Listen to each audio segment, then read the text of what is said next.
He was the visionary of some of America's most iconic motorcycles. Paul Teutul Jr., the artistic mastermind of American Chopper, created more than just bikes, he created a cultural phenomenon.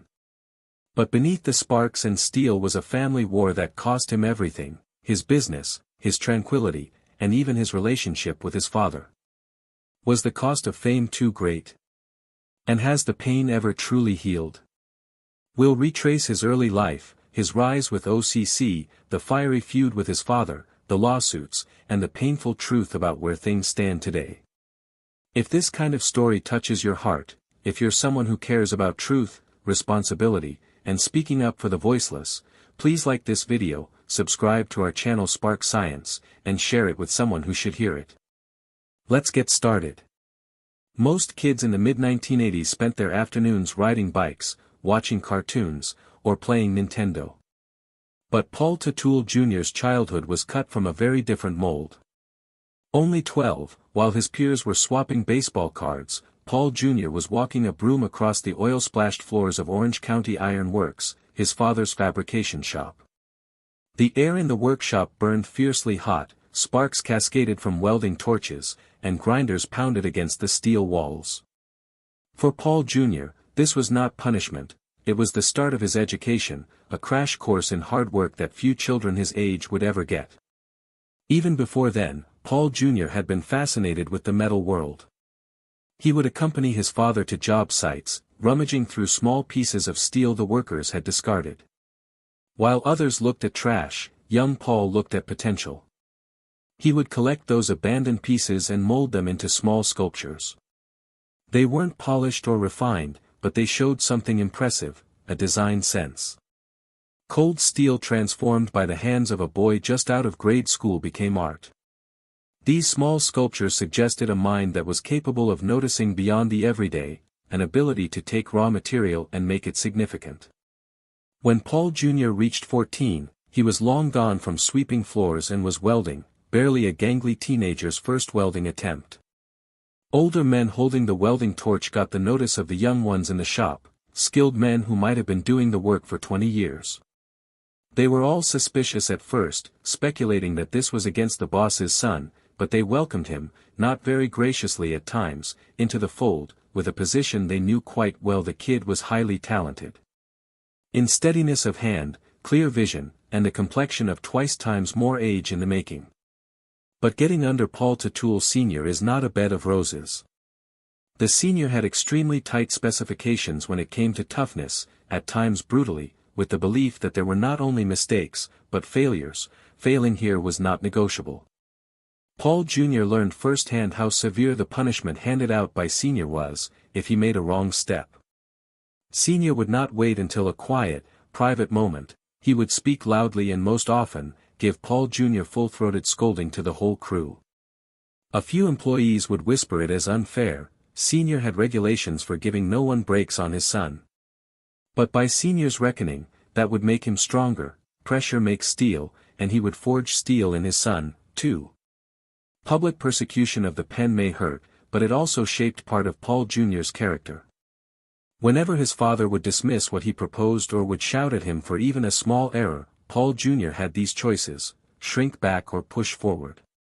Push forward again, and thus he did. He continued to view mistakes not as weaknesses, but as chances to improve. Covering up the scolding under a workbench, he attempted it once more. Resilience was his nature over time. The same unwillingness to back down would serve him very well later in episodes that involved him and his dad coming together on national television. Rarely was there ever a solid respect, apparently set upon each other, but so rarely did it come out vocally. At one time, Paul Jr. remade a railing that added strength and beauty as a necessary aspect in one design. His father initially hammered it out himself, unnecessarily changing and brushing off.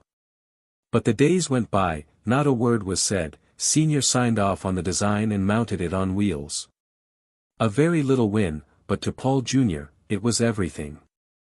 Father's quiet said more than had been uttered. In even himself, son was cherished for his creativity, pride withheld from acknowledging so glaringly.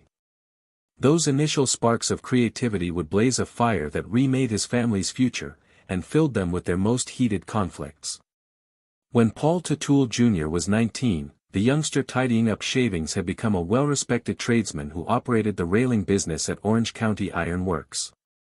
That was not a titular nod given to him by his dad. It had been earned on long days, late nights, and the type of vision that most young men his age couldn't even conceptualize. The railing business wasn't a side business either, it was the company's second-half income. Customers waited for designs that were stamped with Junior's signature, willing to wait longer and pay more for the quality of detail and craftsmanship that differentiated his work. Managing a team of older, experienced workers was not simple, but Paul Jr.'s dependability and natural leadership gradually gained their respect. Even the most hardened skeptics, steel and construction veterans, came to admire the young man who not only could weld but command. But Paul Jr. was not content. He had learned railings, staircases, and the structural beauty of ironwork, yet something within him yearned more. He felt trapped, as if his imagination was penned within same old forms and functional constraints. Nights would find him at his workbench drawing ideas that had no relation to railings or contracts for construction. Rather, he sketched motorcycles, vehicles filled with curves, edges, and personality. His notebook was a covert outlet of imagination, a space where he could dump his visions without the specter of practicality hanging over him. These drawings weren't fantasies childish in nature. They discovered a creative aspect that was starting to get restless, looking for the proper canvas. That came about not from a business venture but from a serendipitous moment. At the tail end of the late 90s, Paul's father, who always had a fondness for motorcycles, began working on bikes again. It was only supposed to be for leisure, a hobby to balance the drudgery of earthy ironworks. He enlisted his son to assist him one day. When Paul Jr. brought out his drawings, he was taken aback. They weren't technical drawings, but visions. The lines were precise, the angles strong, and the entire look of the design was pure art, seeping from the paper. To Paul Sr., who relied on brawn and old-fashioned sensibility, it was an epiphany. That was the spark. Years had gone by, the father and son having worked differently in the iron shop. Suddenly, however, with motorcycles at least, they shared something. Paul Sr. supplied the muscle, the old-time grit, and the iron discipline. Paul Jr. supplied the detail, the artistry, and a new vision. It was a marriage of strength and finesse, and it wasn't long before it would be the cornerstone of one of the United States' most iconic custom bike shops. In 1999, the firm Orange County Choppers was established. Approximately $175,000 of seed capital had been cobbled together from earnings of the Orange County Iron Works. But the division of ownership was not divided down the middle, 80% was Paul Sr.'s, and Jr. received 20%. Initially, it was an irrelevant detail. It did not cross their minds to consider contracts and percentages then.